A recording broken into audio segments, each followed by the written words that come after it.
Welcome back to tips video. Yes, I'm back making tips videos, which are technical videos where we talk about, well, technical and geeky stuff. Today, what I want to talk about is RSMF 2.0 specifications. Before we start, who is this video for? Well, if you're a Relativity user and you're reviewing text messages in RSMF file format, which is a really cool way of looking at text messages, or if you are someone who is creating these RSMF files, you might be interested to know what the new specifications that are coming out in July 2021 have in store for you. So, hopefully you have used RSMF 1.0 before, and now I have just received specifications for version 2.0. And I want to talk about what I see in those specifications, what I like, what I don't like, sort of my take on it. So far, I don't have a way of generating 2.0 files. I am working on one that's going to be coming out later. So right now, I just kind of want to let you know what is new in 2.0 specifications. So as a user, you know what to expect and how your RSMF files could be enhanced. And also, if you on the site who is creating those files, well, again, you can do a better job at creating them, but you probably would have a similar spec given to you by Relativity as well. All right, enough talking. Let's switch to my computer and, well, continue talking while we're looking at my computer. All right, so this is 2.0 specs that was sent to me. I believe this is a final specifications. I had a few versions coming to me over time, and being that this is going to be released in about a month or so, I expect this to be a final version. However, I have not actually seen what 2.0 files look like inside Relativity 1. Alright, so let's go over to our header section. So as you know, RSMF files are just EML files, but they're renamed to RSMF, and they contain all kinds of Json files and custom headers and stuff. And so as far as custom headers, we used to have just four. We had a version number, which application generated that, begin date, end date, and event count. So that'd be 5, but that version doesn't count. Now we have additional tags that exist on a global level of RSMF files. So we have application, which was used to generate where the files that came from, so Skype, Slack, and so on. Which is good, you know, so we have an identification. And by the way, I think these are going to be mappable fields to the actual metadata fields inside the Relativity, so you'll be able to bring that information over for filtering and searching and so on. Now, next thing we have here is a custodian. Now, I'm a little confused how this is going to work. So it is a good idea to have custodian information. However, when we're doing processing, we are specifying custodian information there. So I'm curious what would happen when those two custodian values do not match. Are they going to go in different fields? Is there going to be an error? Are you going to be able to map them? So that's something to be something we'll need to find out as we use it. And then next we have participants here.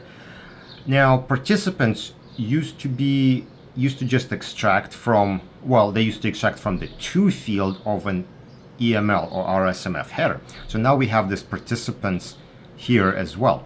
So again, my question is, what would happen if these participants are different from to information as well as different from the actual participants in a JSON file? I could see this causing a little bit of inconsistency in your data. Again, something to be figured out. Attachment count, so this is something we can know how many attachments, but this field used to be automatically generated, so I don't really see why this was added.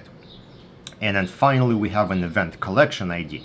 Now this is pretty cool, and this is something we didn't have before, and this field should be used to like group multiple RSMF files together.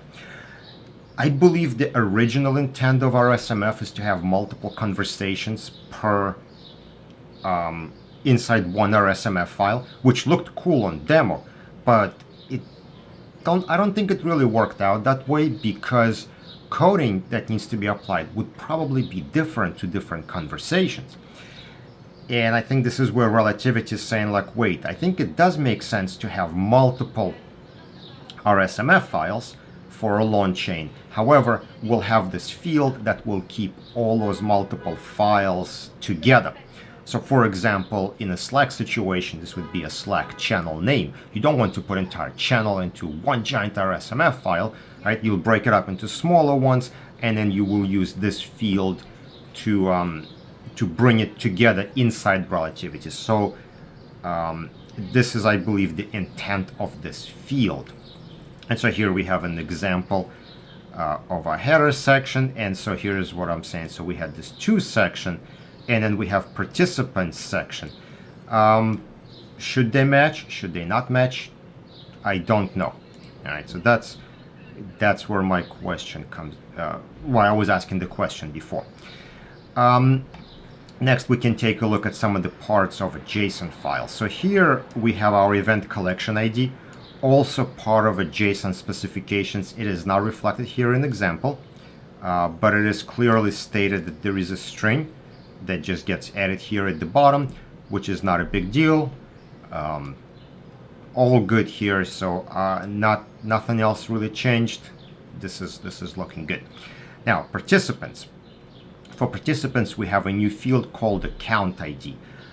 I'm a little skeptical on this field for a couple of reasons. So if you processing data like Slack, there isn't a user account or user ID of some sort that's going to be there next to a from column. So that's going to be easy to map.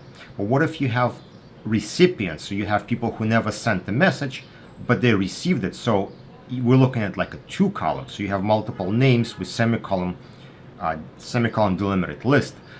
So in that case, there is no easy way to store those IDs in a to column. So how will this field be acquired or extracted from another system is a little questionable.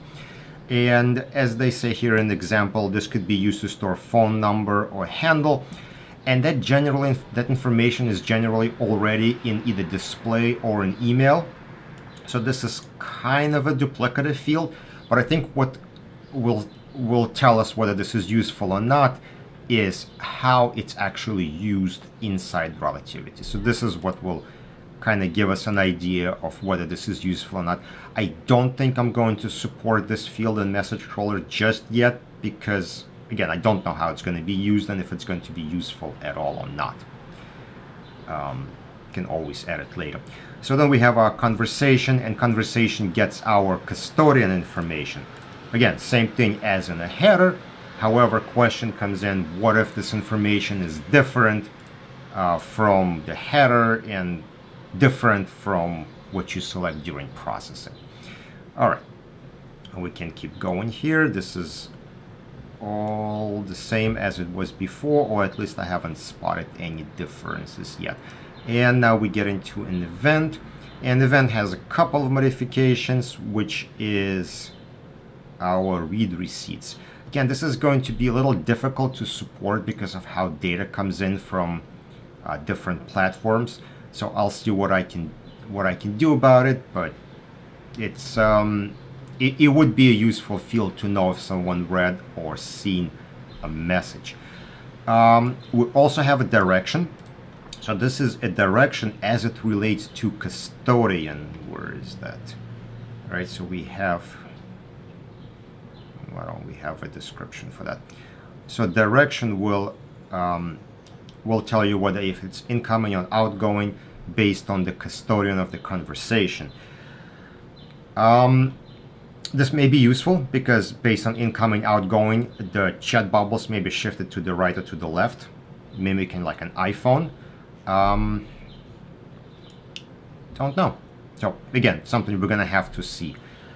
We have additional 2 different types of message types, unknown and history. History, I believe, is for Bloomberg. I haven't seen it for Teams, but again, it might be just the data that I have not seen yet. And that is pretty much it. Just the read receipts that would be interesting to see. How we can support that from message crawler and just in general. All right, I think that's gonna wrap it up for a quick overview of 2.0 specs. Again, preliminary, this is what I have. Haven't used it, haven't seen it, just my initial thoughts. Do you have any thoughts on RSMF 2.0 specs? Put them in the comment section below. Would love to read all about it. All right, thank you for checking it out. I'll talk to you guys later.